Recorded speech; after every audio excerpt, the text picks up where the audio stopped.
Assalamualaikum warahmatullahi wabarakatuh. Perkenalkan, nama saya Windy Suci Wulandari dengan NIM 2310 2113 252. Pada video ini, saya akan membahas benturan antara hukum alam atau natural law dan positivisme hukum melalui analisis satu kasus korupsi di Indonesia, yaitu kasus korupsi proyek KTP elektronik atau IKTP yang melibatkan Setia Novanto. Video ini saya buat sebagai bentuk pemenuhan ujian akhir semester mata kuliah Filsafat Hukum. Selanjutnya langsung saja ke latar belakang korupsi IKTP. Kasus korupsi proyek KTP elektronik bermula dari program pemerintah yang dirancang untuk memperbaiki sistem administrasi kependudukan di Indonesia.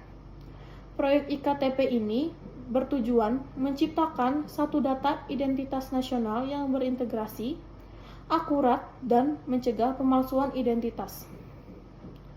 Namun, dalam pelaksanaannya, proyek tersebut justru dimanfaatkan oleh sejumlah pejabat, negara, dan pihak swasta untuk melakukan praktik korupsi secara terstruktur. Anggaran proyek yang sangat besar membuka ruang terjadinya pengaturan pemenang tender dan pembagian fee kepada pihak-pihak tertentu.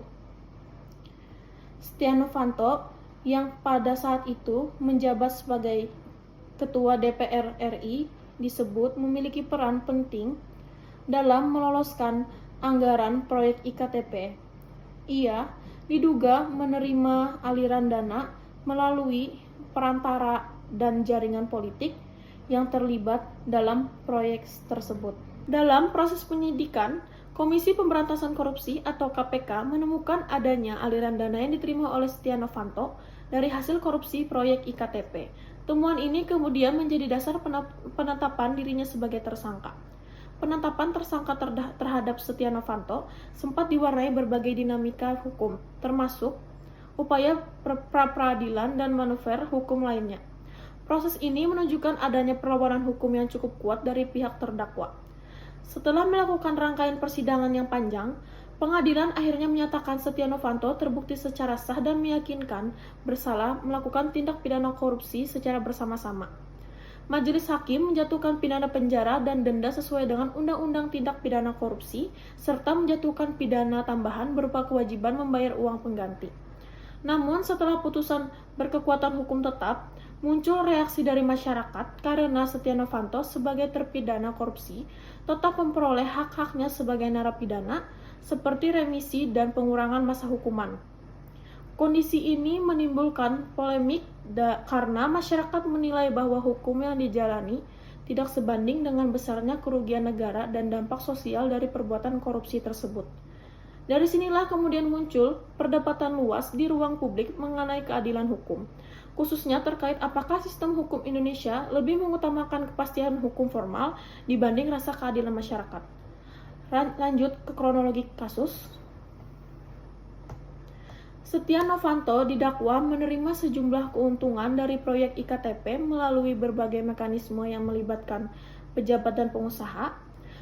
Proses hukum terdapat dirinya berlangsung cukup panjang dan penuh dinamika. Setelah melakukan rangkaian persidangan, pengadilan menyatakan Setia Novanto terbukti secara sah dan meyakinkan bersalah melakukan tindak pidana korupsi. Hakim kemudian menjatuhkan pidana penjara serta denda berdasarkan ketentuan Undang-Undang Tindak Pidana Korupsi.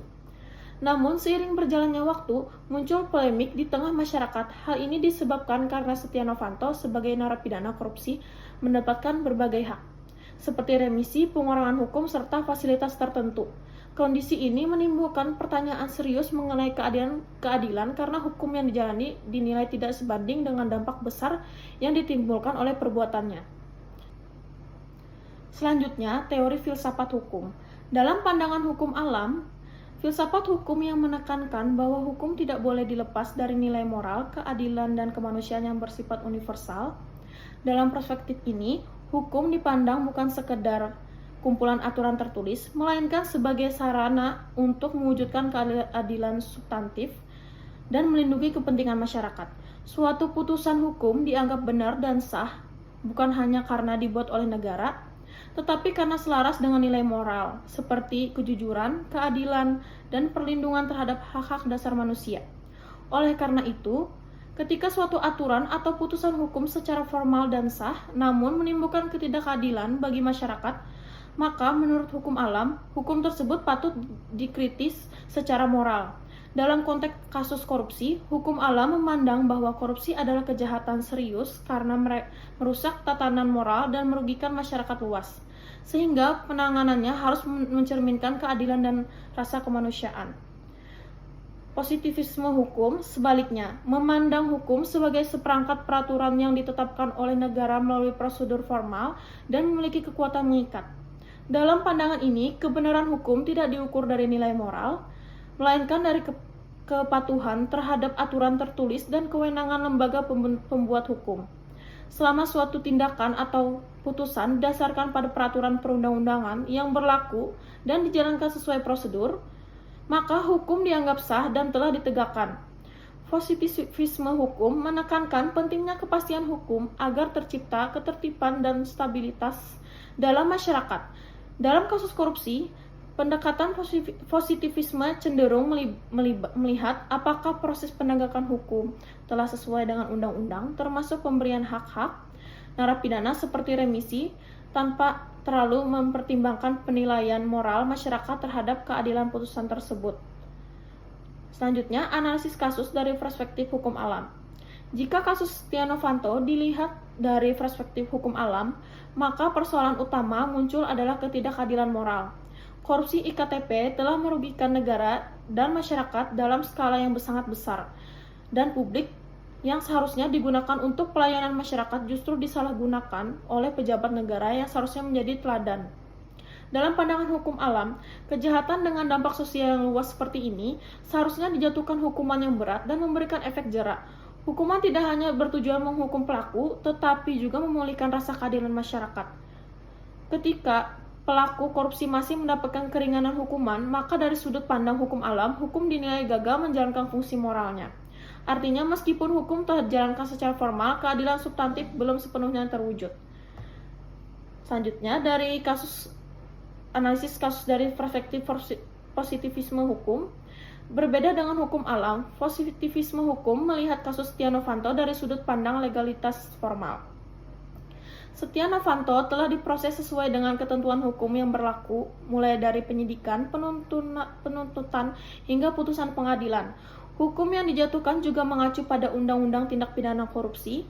Remisi dan hak-hak narapidana yang diterimanya dianggap sebagai konsekuensi hukum yang sah karena diatur secara jelas dalam peraturan perundang-undangan.